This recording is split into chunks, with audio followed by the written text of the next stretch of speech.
Welcome to Modular Hippo and happy Friday. This is the channel where I'm trying to build a 36-foot electric sailboat in my backyard. In this episode I won't look at any cost breakdown because I don't have any big parts ready to calculate, but I will be looking at the next bulkhead as well as the ledge of one of the hard dodgy windows, and also get the tube bender out to do some tube bending while I'm starting to do my DIY aft step.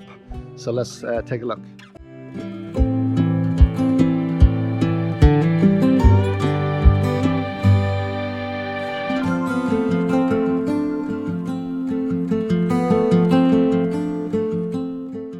Since the last episode, I have now designed the 45-degree hard dodger window ledge. So the last frame I did was the recess, and now is the final piece is the ledge. With those measurements in place, I have also managed to get the exact size of the window that I will be using. So it's a 12mm acrylic window. So I'm going to send that off now to the window company so they can cut that for me, as well as the actual ledge pieces that will be sent off for laser cutting. So I've cut them up into smaller pieces, so it's cheaper to line them up as you waste less material.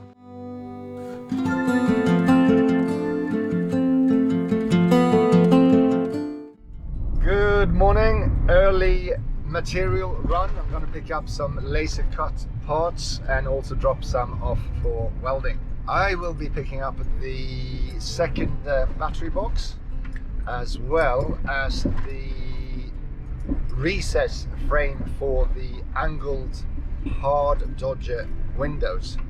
So let's go and pick them up.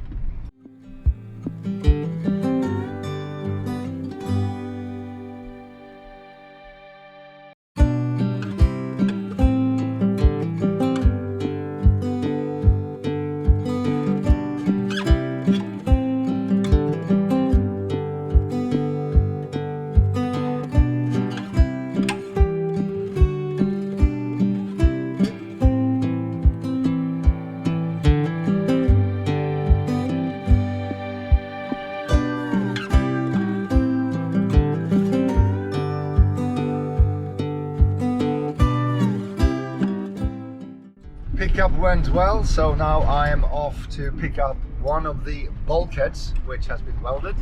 So that will be interesting to see how that looks, and I will also drop the battery boxes off to be welded.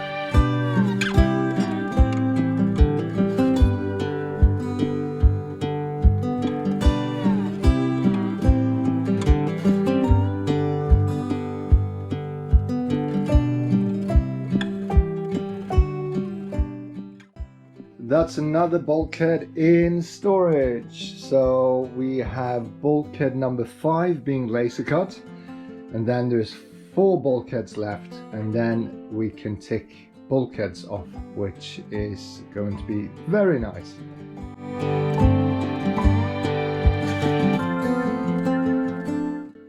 Okay, I am tired of being scared of the tube bender that I bought last year, so let's give it a go. Let's see if we can bend a tube. I'm going to start with a tube that I'm going to use for the aft footstep. So let's reassemble everything, because I had to take it down because it started to rust, so we need to put it back up again. So let's do it. First things first, this is the concrete platform that I built, which is now completely overgrown. So I'm going to start with just clearing this up a bit. Luckily I covered the actual concrete itself with a plastic tarpaulin, so hopefully underneath here shouldn't look too bad. So not too bad, except that we have a very aggressive red ant nest that I've disturbed. So I just need to check my shoes and my legs now and then, because the stings are quite nasty. So we have the base backing plate. Now we just need to put on the other parts as well. The removable or the adjustable degree plate and the extension arm on, As far as I can tell from the instruction manual, this should now be set up and ready to bend. I put this little kind of degree welding rod thing here, and I have set it to 0 against tension, and I want to go up to 90 degrees, or actually I want to go up to 92 or 94 because there's a little bit of a swing back. So I'll probably go to 92 and then check that. I've put the extra slider on here to support, which should make sure that everything goes as to plan. And what I've done, the depth of the step should be 33 centimeters. So I've done this a little bit longer, and I will then cut it to length once I bent it. Reason being is that I am not confident enough to trust that I'm going to get it into the millimeter. Also, I've done a little black line here, and once I've done this to 90 degree, I'm going to put another red line on the actual bend, because I don't think this will be the actual start of the bend. And then what I can do is calculate with those measurements. I can then work out exactly where I should put the next bend to get my exact width of the step. So that's in theory. So let's see how it goes. Here we go, all or nothing.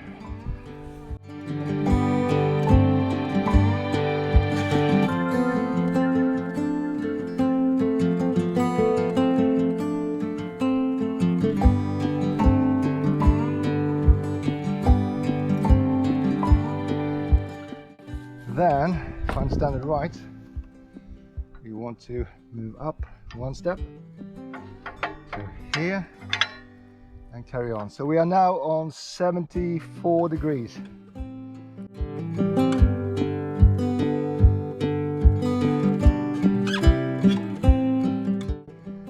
This is interesting because it's now on 92.5. So I might have to just slowly bend it back itself, but let's take it out and see how it looks.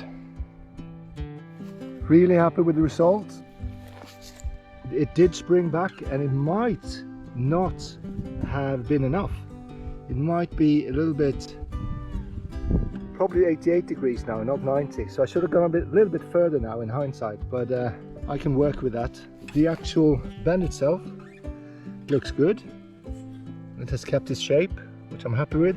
This is the line that I put on the actual, where the actual guide started, and that's where the actual bend took place. So I can then use this measurement here now when I calculate the next bend. So let's calculate where that should go and then give it a go.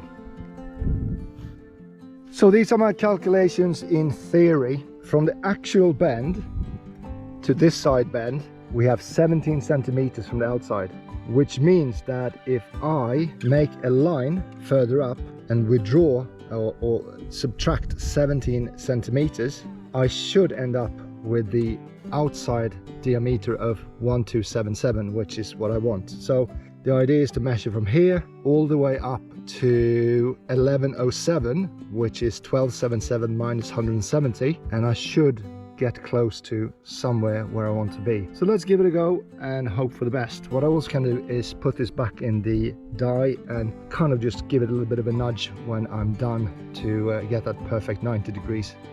Rig it up for the second bend, and as I mentioned, there is the marker, which is 170 centimeters shorter than the end length that I want. So hopefully when this is bent, it should be kind of close to the outside measurements that I need. So let's give it a go.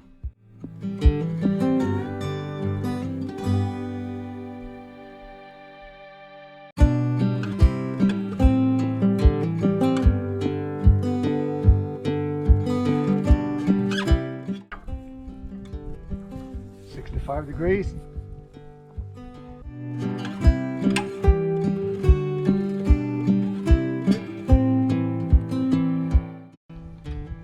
So 94. I think we can leave it there.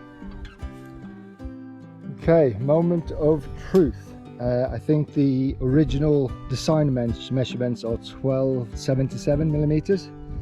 So I'm just going to put the camera down and measure from one side, and we'll see where it ended up. So we ended on 130 centimeters, which is 1300 millimeters. So we are roughly, I think, 2.2 millimeter proud, or 2.2 centimeter proud, which is absolutely fine, because it doesn't matter if this step is 2 centimeters wider than per design. So I'm super happy with that.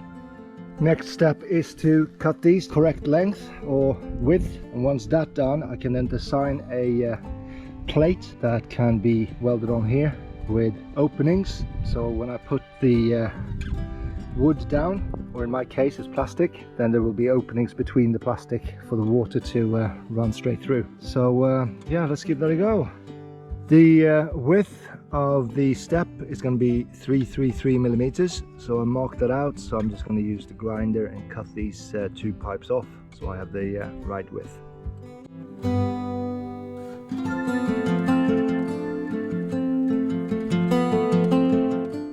Starting to take shape of a step. So the width is still a little bit too much. I think it's 340 instead of 333, or the width of the step. So I need to kind of sand that down a bit so I get down to 333. Same thing goes here. These are some support brackets that we created in a previous episode. So that is what kind of will be welded onto the actual bar here, and then on top of this, or in the middle here, you will have all the slats of wood that goes like this. And yeah, it's starting to take shape. This is the final adjustment of the aft step. So I'm now cut them into length, and I'm also bent the 90-degree bend on both sides, so I can now do the actual flat piece in QCAD. I have started the QCAD design of the plate, back step plate, that will be sitting on the inside of the tubing. That is what I'm going to support the decking on. So you can't really see right now what I'm doing because there's too many support lines, but in the next episode it will come clear exactly what I'm trying to do.